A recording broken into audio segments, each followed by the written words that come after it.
जय शिवराय मंडळी. मी आज आलोय बेडसी लेणी पाहायला. मंडळी, आधुनिक भारतामध्ये अद्ययावत तंत्रज्ञान वापरून अनेक मोठमोठ्या इमारती आणि मंदिरं बांधली जातात, परंतु ती आपल्या प्राचीन काळामध्ये बांधल्या गेलेल्या मंदिर आणि लेण्यांची बरोबरी करू शकत नाहीत, ती पडून जातात.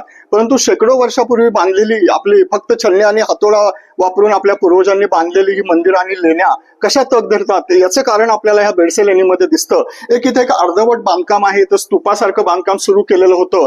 याला स्टोन टेस्टिंग म्हणतात किंवा दगड परीक्षण असं म्हणतात. एक जो निवडलेला लेणी खोदण्यासाठी जो डोंगर आहे त्याच्यामधलं छोट्याशा खडकाला सुरुवातीला ते थोडासा आकार देतात आणि काही वर्ष ते तसंच सोडलं जातं.